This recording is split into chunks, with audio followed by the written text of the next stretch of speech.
La Côte d'Ivoire enregistre plus de 4000 personnes contaminées de la Covid-19. Pour freiner la pandémie, le Conseil national de sécurité a adopté de nouvelles mesures ce jeudi.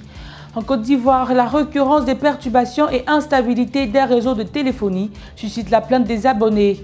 En Tunisie, 12 corps supplémentaires retrouvés au large des îles Kerkena. Nous sommes désormais à 34 morts dans le naufrage. Bonsoir à tous, heureuse de vous retrouver pour le journal de l'UFC Africa. Démarrons en Côte d'Ivoire qui enregistre une dizaine de morts lors d'une attaque organisée ce jeudi à l'aube dans la localité de Kafolo à Ferkessé-Dougou. Une situation qui vient endeuiller les consommateurs dans cette localité, espérons que cela n'affectera pas leurs activités les jours à venir.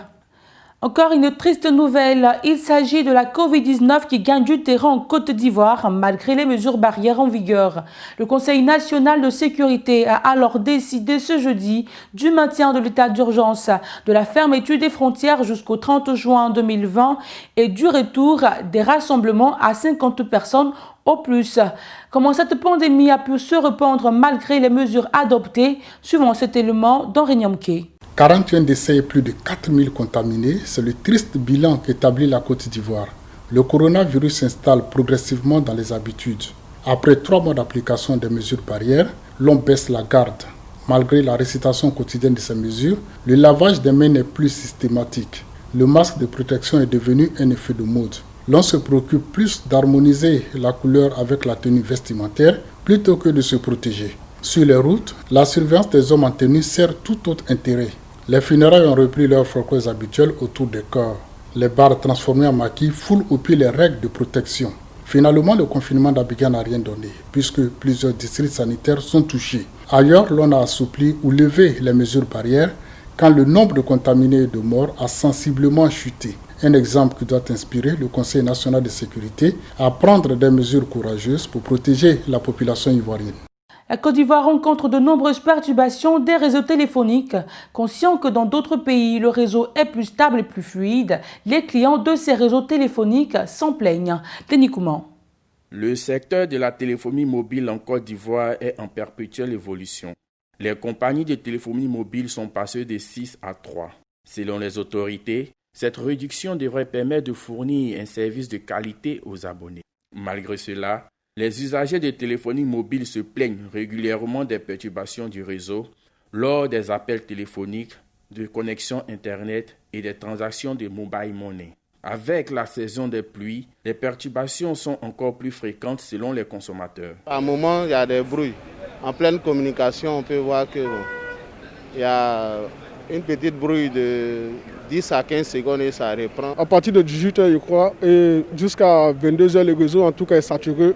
Souvent, la connexion Internet, ça ne passe pas vraiment, c'est pas agréable. Ils m'ont dit qu'ils vont essayer de revoir, bon, c'est à peu près la même chose, donc ça fait qu'ils ne font plus particulièrement trop de transferts. Ils sortent qu'ils changent leur manière de travailler, ils essayent de voir s'il y a un souci, qu'ils appellent les clients pour les faire part de ça. Selon la RTCI, la Côte d'Ivoire dénombrait 37 400 000 abonnés à la fin de l'année 2019. Avec des consommateurs de plus en plus exigeants, il est donc temps d'améliorer la qualité des services. La commune de Yopougon de Nyongon à Port-Bouddeux a été privée d'eau ce jeudi suite à une panne survenue sur le réseau de distribution. Les techniciens de la SODECI étaient en œuvre tout au long de la journée pour résoudre le problème afin de satisfaire la clientèle. La Banque centrale du Zimbabwe a mis en circulation une nouvelle quantité de monnaie locale.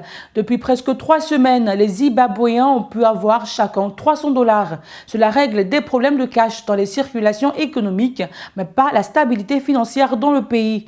La population se plaint car elle est toujours en manque d'argent face au transport élevé et à la cherté des vivres.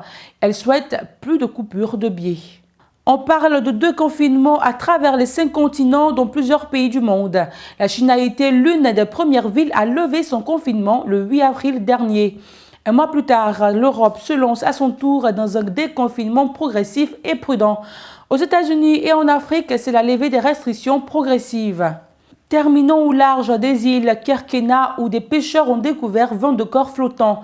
Les autorités ont entamé des recherches et 12 corps supplémentaires ont été retrouvés le mercredi 10 juin, faisant passer le bilan du naufrage à 34 morts, 23 femmes, 9 hommes et 2 enfants, la plupart originaires d'Afrique subsaharienne.